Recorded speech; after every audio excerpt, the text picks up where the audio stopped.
네, 이 시간 우리 한번 같이 기도하겠습니다. 기도하실 때 5월은 가정의 달입니다. 이 가정의 달을 맞이해서 주님, 우리 가정도 주님의 은혜로 충만케 되며 또 가정의 모든 구성원들이 이왕이면 모두가 예수를 가까이 할 수 있도록 도와주시며, 그래서 우리 가정이 살아나고 또 나와 관계 맺는 사람들도 살아나게 하여 주시옵소서. 우리 같이 동선을 기도하시겠습니다. 하나님 아버지, 이 시간에 엎드립니다. 주님, 우리 주변에 정말 주님을 몰라 방황하는 영혼들 많이 있는데 저를 이렇게 불러주시고 주의 일을 맡겨주시니 감사합니다. 아버지 하나님, 죽어가는 영혼들을 살려야 되는 일이 바로 제가 해야 될 일인 줄로 믿습니다. 우리 가정 안에, 우리 교회 성도님들 가정 안에 주여 죽어가는 영혼들이 있다면 살려내 주시옵소서. 복으로 말미암아 일어나게 하여 주시옵시고 그 영혼 속에 주님의 말씀이 들어갈 수 있도록 주님 역사하여 주시옵소서. 주님, 우리가 살아나는 것이 얼마나 중요한지요. 우리 한 명 살아나면 자녀도 살아나고 주님, 또 우리가 관계 맺는 사람들도 살아나는 줄로 믿습니다. 이 은혜가 우리 주변에 일어나게 하여 주시옵소서. 하나님 아버지, 오늘도 말씀을 통해 우리 주님을 가까이 합니다. 주님의 말씀은 내 발의 등이요 내 길의 빛입니다. 주님의 말씀을 멀리하면 나도 모르게 세상에 다른 박질 않은 내 모습을 발견하게 됩니다. 이 가정의 달을 맞이해서 우리 한 영혼 한 영혼이 먼저 살아나게끔 도와주시며, 가정이 살아날 뿐만 아니라 우리 교회와 우리와 관계 맺는 모든 이들이 살아나는 이번 한 달이 되게 하여 주옵소서. 예수님의 이름으로 기도합니다. 아멘. 네, 오늘 말씀은 민수기 19장 1절에서 22절까지인데요. 우리 22절 한 절 읽고 말씀 전해보겠습니다. 22절입니다. 민수기 19장 22절 시작. 부정한 자가 만진 것은 무엇이든지 부정할 것이며 그것을 만지는 자도 저녁까지 부정하리라. 아멘. 네, 민수기 이 19장은 전체의 메시지가 정결과 깊은 연관이 있습니다. 사실 이 정결, 이 거룩이라고도 번역할 수 있겠죠. 이 정결함에 잘 나와 있는 성경이 레위기거든요. 근데 오늘 민수기 19장에서도 이 정결함을 강조하고 있습니다. 여러분, 사람들은 금이니 흑이니 은이니 이런 얘기합니다. 금그릇, 은그릇, 흑그릇. 그래서 왜 금수저다, 은수저다, 흑수저다 이렇게 말하지 않습니까? 성경에도 금그릇, 은그릇, 질그릇 나옵니다. 질그릇이 흑그릇이라고 볼 수도 있겠죠. 토기그릇. 근데 여기서 중요한 게 있습니다. 세상 사람들은 보기 좋은 것이 먹기도 좋다고 화려한 것을 좋아할지 모르겠지만, 하나님은 금이든 은이든 또 질그릇이든 딱 하나를 봅니다. 깨끗한가, 깨끗하지 않은가. 주님이 쓰시는 사람의 공통점은 그 안에 담겨 있는 마음이 깨끗하냐 그렇지 않느냐라는 것이죠. 제가 이 교회를 개척하고 3년 차에 들어왔잖아요. 교회를 개척한 후에 가끔 하나님이 정말 또렷하게 음성을 들려줄 때가 있습니다. 그리고 그 음성은 소스라치게 놀랄 정도로 실제로 이루어지는 것을 목격하게 됩니다. 그래서 제 입장에서는 자주 그 음성을 들었으면 좋겠거든요. 근데 주님이 자주 주시진 않아요. 근데 가만히 보면, 그렇게 줄 때를 보면 제가 오히려 마음을 굉장히 사심 없는 상태일 때, 무언가 내 욕망이나 내가 뭔가 이끌리지 않는 그런 상태일 때 느닷없이 하나님이 음성을 줄 때가 있습니다. 그러니까 그런 음성은 정말 주님이 음성이 준 것이 맞죠. 여러분, 주님은 깨끗한 그릇에게 당신의 은혜를 부어주십니다. 모든 이들에게 은혜를 부어줄 수 있지만 이 깨끗한 그릇을 통해 일하기를 기뻐하시고 그들에게는 특별한 음성들을 주신다는 것이죠. 오늘 여기 정결에 대한 메시지가 나오는데 왜 이렇게 정결을 강조하겠습니까? 이스라엘 공동체가 지금 고라당의 반역 이후에 갈기갈기 찢겨져 있습니다. 모세와 아론도 스크래치를 받았습니다. 물론 18장에서 우리 하나님이 이 아론을 달래주면서 아론과 이 레위인들의 직무를 얘기해주고 그들을 뭔가 변화시켜주고 있지만 이미 전체 공동체의 기운은 더러워졌죠. 그래서 주님은 이들에게 다시 한번 정결케 되기를 원하는 마음에서 오늘 메시지를 주고 있다는 것이죠. 자, 우리 1절부터 10절까지 읽어보겠습니다. 시작. 여호와께서 모세와 아론에게 말씀하여 이르시되 여호와께서 명령하시는 법의 율례를 이제 이루노니 이스라엘 자손에게 일러서 온전하여 흠이 없고 아직 멍에 매지 아니한 붉은 암송아지를 내게로 끌어오게 하고 너는 그것을 제사장 엘레아살에게 줄 것이요 그는 그것을 진영 밖으로 끌어내어서 자기 목전에서 잡게 할 것이며 제사장 엘레아살은 손가락에 그 피를 찢고 그 피를 회막 앞을 향하여 7번 뿌리고 그 암소를 자기 목전에서 불사르게 하되 그 가죽과 고기와 피와 똥을 불사르게 하고 동시에 제사장은 백향목과 우슬초와 홍색 실을 가져다가 암송아지를 사르는 불 가운데 던질 것이며 제사장은 자기의 옷을 빨고 물로 몸을 씻은 후에 진영에 들어갈 것이라.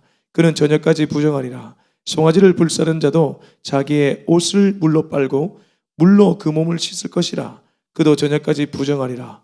이에 정결한 자가 암송아지의 죄를 거두어 진영 밖 정한 곳에 둘지니 이것은 이스라엘 자손 회중을 위하여 간직하였다가 부정을 씻는 물을 위해 간직할지니 그것은 속죄제니라. 암송아지의 죄를 거둔 자도 자기의 옷을 빨 것이며 저녁까지 부정하리라. 이는 이스라엘 자손과 그 중에 거류하는 외인에게 영원한 율례니라. 아멘. 지금 하나님은 끊임없이 모세에게 메시지를 주고 있습니다. 아론에게 메시지를 주고 있습니다. 지도자들에게 메시지를 줘서 그들로 하여금 공동체를 변화시키려고 하는 것이죠. 자, 19장 1, 2절을 보면 주님이 모세와 아론에게 말씀하시는데 여호와께서 명령하시는 법의 율례를 이제 이르노니 이스라엘 자손에게 일러서 온전하여 흠이 없고 아직 멍에 매지 아니한 붉은 암송아지를 내게로 끌어오게 하라. 여기서 중요하게 봐야 될 것이 있습니다. 붉은 암송아지라고 기록되어 있지만 그 앞에 보면 온전하여 흠이 없고 아직 멍에 매지 아니한. 여러분, 여기 온전하여 흠이 없고 멍에를 매지 않았다는 것은 이 소도, 이 붉은 암송아지지만 소도 이미 멍에를 매기 시작하면 이 주인이 원하는 것을 이 눈치를 챕니다. 다르게 말해 얍삽 빨라진다는 것이죠. 동물들도 가끔 보면 영민하게 행동할 때가 있지 않습니까? 우리가 반려견 키울 때 반려견도 보면 얘가 주인이 오기도 전에 버르르덩 눕는 경우가 있지 않습니까? 근데 여기 보니까 2절에 아직 멍에 매지 아니한 붉은 암송아지라고 기록하고 있습니다. 무슨 뜻입니까? 어린 아이와 같은 순수함을 얘기하는 것이죠. 이 나중에 이 붉은 암송아지의 이 번제물을 통해 들어간 죄를 가지고 이 정결 제사를 드리게 되는데 왜 이 제물을 했을까요? 여기에도 의미가 있는 것이죠. 하나님은 이스라엘 백성들을 거룩하고 정결하게 만들 때에 그들이 의도적으로 이렇게 흠이 없고 온전한 붉은 멍에 매지 않은 붉은 암송아지를 통해 너희가 이러한 미물처럼 순수한 상태가 되어야지 내가 너희를 통해 일할 수 있다. 이걸 알려주시는 것이죠. 여러분, 생각보다 인간들은 참 사심이 많습니다. 어떤 일을 할 때도 자기 생각을 갖고 목적을 갖고 그 일을 할 때가 참 많이 있습니다. 근데 그런 목적을 갖고 사심을 갖고 일을 하면 결국에는 마지막에 가서 끝이 좋지 않더라고요.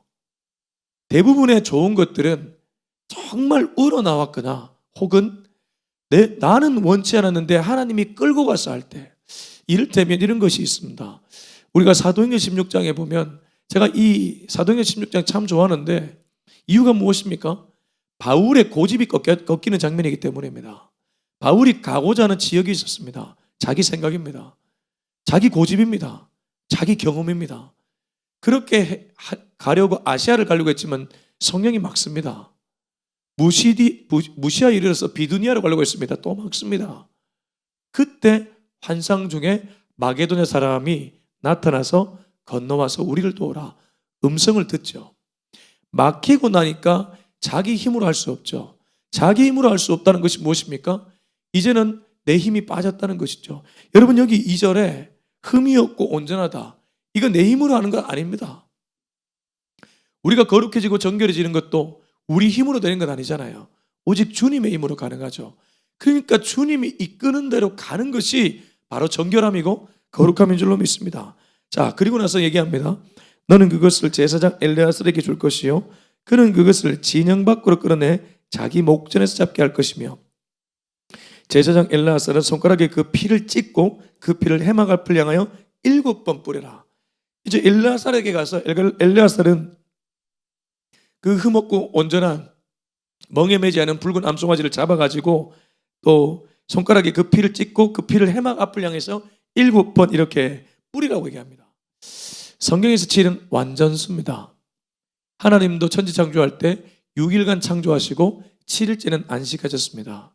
그리고 예수님은 그 안식 후 첫날에 부활하셨습니다. 그래서 성경에서 7은 완전수인데 이건 하나님의 숫자죠. 그러니까 철저하게 지금 어떻습니까? 인간의 생각이 들어가는 것이 아닙니다. 하나님의 숫자, 하나님의 계획이 들어가고 있다는 것이죠. 자, 5절 그 암소를 자기 목전에서 불사르게 하되 그 가죽과 고기와 피와 똥을 불사르게 하고 동시에 제사장은 백향목과 우슬초와 홍색실을 가져다가 암송아지를 사르는 불 가운데 던질 것이며, 사르는 불 가운데 암송아지를 던지라는 것이죠. 그 내장하고 다 빼가지고 제사장은 자기의 옷을 빨고 물로 몸을 씻은 후에 진영에 들어갈 것이라. 그는 저녁까지 부정하리라. 이런 의식을 치른 제사장은 저녁까지는 부정하다고 합니다. 그래서 자기 옷을 빨라고 하는 것이죠. 이게 무엇입니까? 이것도 하나님 앞에서의 거룩함이죠.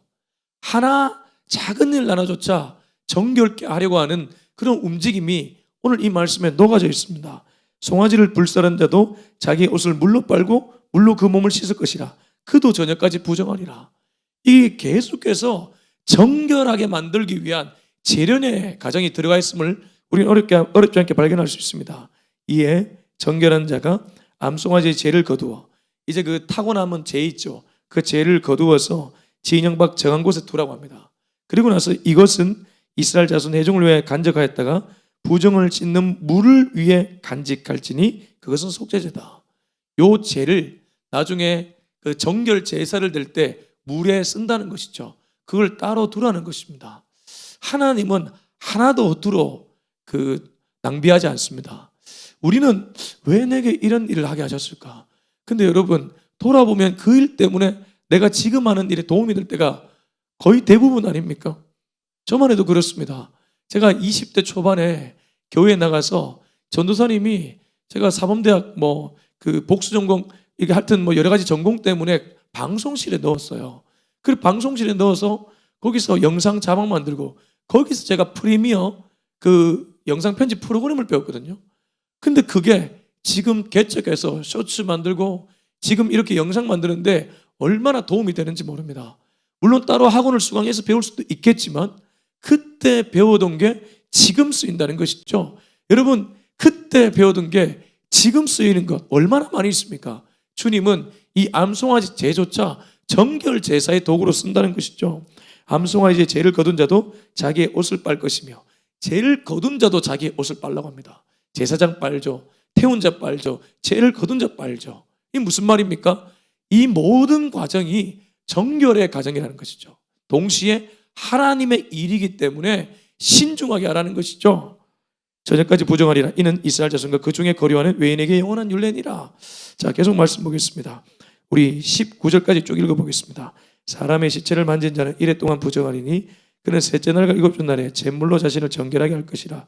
그리하면 정하려니와 셋째 날과 일곱째 날에 자신을 정결하게 하지 아니하면 그장 부정하니, 누구든지 죽은 사람의 시체를 만지고 자신을 정결하게 하지 아니하는 자는 여호와의 성막을 더럽힘이라. 그가 이스라엘에서 끊어질 것은 정결하게 하는 물을 그에게 뿌리지 아니하므로 깨끗하게 되지 못하고 그 부정함이 그대로 있음이니라. 장막에서 사람이 죽을 때의 법은 이러하니 누구든지 그 장막에 들어가는 자와 그 장막에 있는 자가 이래 동안 부정할 것이며, 뚜껑을 열어놓고 덮지 아니한 그릇은 모두 부정하니라. 누구든지 들에서 칼에 죽은 자나 시체나 사람의 뼈나 무덤을 만졌으면 이래 동안 부정하리니 그 부정한 자를 위하여 죄를 깨끗하게 하려고 불사른 죄를 가져다가 흐르는 물과 함께 그릇에 담고, 정결한 자가 우슬초를 가져다가 그 물을 찍어 장막과 그 모든 기구와 거기 있는 사람들에게 뿌리고, 또 뼈나 죽임을 당한 자나 시체나 무덤을 만진 자에게 뿌리되 그 정결한 자가 셋째 날과 일곱째 날에 그 부정한 자에게 뿌려서 일곱째 날에 그를 정결하게 할 것이며, 그는 자기의 옷을 빨고 물로 몸을 씻을 것이라. 저녁이면 정결하니라. 여러분 여기 보면 또 우리가 중요하게 봐야 될 숫자가 나옵니다. 여러분 11절에 보면 사람의 시체를 만진 자는 이래 동안 부정하다. 우리가 왜 이 율법에서 시체 만지면 부정하다는 얘기를 하잖아요. 근데 7일입니다. 7일 동안 부정하다고 하나님이 지금 메시지를 주고 있죠. 뿐만 아니라 여기 몇 절입니까? 이 14절에도 장막에서 사람이 죽을 때의 법은 이라니 누구든지 그 장막에 들어가는 자와 장막에 있는 자, 이 장막에 들어가는 자와 장막에 있는 자 모두 이레 동안 부정하다. 참 이런 또 19절 그 정결한 자가 셋째 날 일곱째 날에 그 부정한 자에게 뿌려서 일곱째 날에 그를 정결하게 할 것이며 그 정결에 7일 동안 부정했기 때문에 셋째 날과 일곱째 날에 그 부정한 자에게 뿌리되 그가 정결케 되는 것은 일곱째 날이라는 것입니다. 앞서 그 4절에서 이 암송아지가 그 제사장이 죽이고 피를 뿌릴 때도 7번 뿌렸죠. 그래서 제가 7은 완전수고 하나님의 숫자인데 동시에 이 숫자가 진정한 안식의 수요, 정결함의 수라는 것입니다. 여러분, 하나님이 6일 동안 창조하시고 7일째 안식하셨습니다. 그리고 주님은 우리 인간을 만드시고 보시기에 심히 좋다는 표현을 쓰셨습니다. 그렇습니다. 주님의 심이야말로 완전한 심입니다. 그래서 우리가 6일 동안 일을 하고 7일째 안식하는 것은 그 온전한 상태로 돌아간다는 의미가 있습니다. 안식일은 사실 명령입니다. 우리가 7일째 안식하는 것, 주일 예배 드리는 것, 이거 명령입니다. 그래야지 인간이 온전해지고 정결해진다는 것이죠. 지금 여기서는 구약의 이스라엘 백성들을 향한 메시지지만 이걸 우리들에게 적용하면 그렇게 적용할 수 있다는 것입니다. 여러분, 우리는 지금 시체를 만지는 것 거의 하지 않습니다. 뭐 장례사님이나 병원에 관련자들이나 하겠죠. 그러나 지금은 그런 게 아니죠. 오히려 그것보다는 우리가 나도 모르게 양심에 거리끼는 죄를 짓는 것, 하나님이 말씀하신 그 부정함을 우리가 몸에 묻히고 살아갈 때 우리의 인생이 온전해지지 못하고 정결해지지 못한다는 것입니다. 그래서 주님은 이 구약에서 민수기 19장에서 이렇게 이스라엘 백성들에게 얘기했다면 지금 우리 시대에는 너희가 일주일에 한 번 정도는 반드시 주님께 나와서 주의 보혈의 피로 너희의 그 모든 죄악들을 씻어버리라고 말하는 것이죠. 앞서 붉은 암송아지의 피를 뿌렸던 것처럼 이제는 예수의 피가 우리 가운데 뿌려져야 될 줄 믿습니다. 그렇게 되면 우리가 정결해진다는 것입니다. 그리고 여기서 또 강조하는 게 15절에 보면 뚜껑을 열어놓고 덮지 아니한 그릇은 부정하다. 이게 그러니까 성소에 있는 기구나 아니면 뭐 성막을 더럽히거나 이런 것들도 주님이 부정하게 읽었다는 것이죠. 이를테면 13절 보시면 누구든지 죽은 사람의 시체를 만지고 자신을 정결하게 하지 아니하는 자는 여호와의 성막을 더럽힙니다. 시체 만지고 정결하게 아니하는 자는 오히려 여호와의 성막을 더럽히는 것이라고 얘기합니다. 성막, 그러니까 이스라엘 백성들의 중심에 있던 그 성막을 더럽히는 일이 다름 아니라 시체를 가까이 하고 자기를 정결하지 않은 사람이란 거죠. 그래서 14절에 보면 장막에 사람이 죽을 때에 보면 이라니 누구든 장막에 들어간 자가 그 장막에 있는 자가 이래 동안 부정할 것이며 뚜껑을 열어놓고 덮지 아니한 그릇은 모두 부정하다. 그러니까 이런 거 보면 성막의 기구나 성막의 그릇들도 조심히 다뤄야 된다는 것을 우리는 알 수 있습니다. 자, 아무튼 간에 여기서 부정과 정결을 반복적으로 쓰고 있는데 그 정결하게 될 때의 모습을 보면 17절 그 부정한 자를 위하여 죄를 깨끗하게 하려고 불사른 재를 가져다가 흐르는 물과 함께 그릇에 담고 앞서 얘기했던 흠없고 온전하며 멍에를 매지 않았던 붉은 암송아지 타고 남은 재를 갖고 여기 정결하게 하는 물에 타는 것이죠.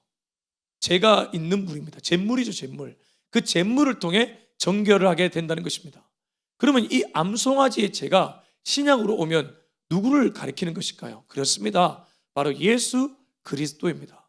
예수 그리스도의 보혈이 지금은 우리가 정결케 되는 특효약이라는 것입니다. 지금 이 시대에도 우리가 주님의 보혈을 붙잡고 기도할 때 그런 역사가 일어나고 나 하나의 정결함이 아니라 우리 공동체가 함께 그렇게 가게 되는 줄로 믿습니다. 자, 이제 우리 마지막입니다. 20절에서 22절 시작. 사람이 부정하고도 자신을 정결하게 하지 아니하면 여호와의 성소를 더럽힘이니 그러므로 회중 가운데서 끊어질 것이니라. 그는 정결하게 하는 물로 뿌림을 받지 아니하였은지 부정하니라. 이는 그들의 영구한 율례니라. 정결하게 하는 물을 뿌린 자는 자기의 옷을 빨 것이며 정결하게 하는 물을 만지는 자는 저녁까지 부정할 것이며 부정한 자가 만진 것은 무엇이든지 부정할 것이며 그것을 만지는 자도 저녁까지 부정하리라. 근데 하나님이 계속 강조하는 게 정결하게 되라는 것인데 이 정결하게 되지 않고 부정으로 가는 사람들이 있습니다.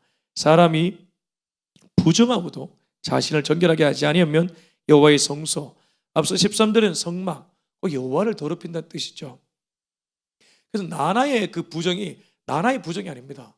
공동체로 이어집니다. 교회로 이어집니다. 여호와의 성막, 이스라엘 공동체의 중심 아닙니까? 공동체 전체의 공기가 오염된다는 것 아닙니까? 자꾸 그렇게 타협하는 사람들이 나오면 다른 사람들도 타협하게 된다는 것이죠. 그래서 그러므로 회중 가운데서 끊어내라. 왜 끊어내라고 하겠습니까? 영향을 주기 때문입니다. 고라당 한 명으로 끝나지 않지 않습니까? 고라당이 당을 지어가지고 함께 땅에 의해 삼킴을 당하지 않습니까? 그리고 계속해서 부정적 영향을 주고 있지 않습니까? 나라의 거룩함은 나라의 거룩함이 아닙니다. 또 거꾸로 나의 부정함은 나의 부정함만이 아닙니다. 우리가 끊임없이 주님께 나와 예배드리면서 주의 보혈을 통해 계속해서 죄를 씻겨내보내야 될 이유가 바로 여기에 있는 것이죠. 여러분, 사담하기는 틈을 자꾸 봅니다. 우는 사자처럼 두루다니면서 삼킬자를 찾고 있습니다. 틈을 내주지 않으려면 오늘도 주님을 붙들어야 될 줄 믿습니다. 여러분, 아침 예배가 특효약입니다. 시간을 내서 현장에 와서 아침 예배 들으시기 바랍니다. 혹시 여건이 어렵다면 온라인으로 아침 예배 들으시기 바랍니다. 그렇게 예배를 드리다 보면 내 마음이 자꾸만 주님께 가 있는 것을 발견하게 됩니다. 저와 여러분이 그렇게 살아갈 수 있기를 주 예수의 이름으로 축원합니다. 우리 같이 한번 기도하겠습니다.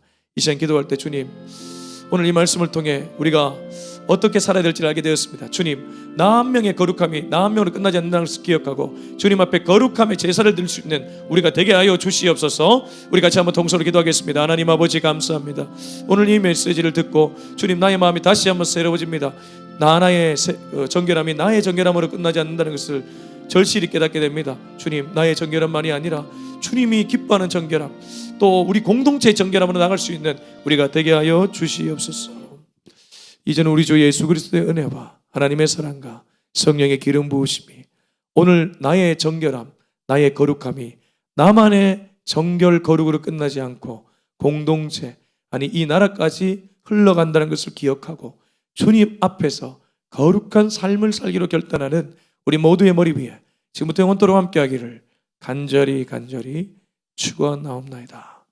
아멘.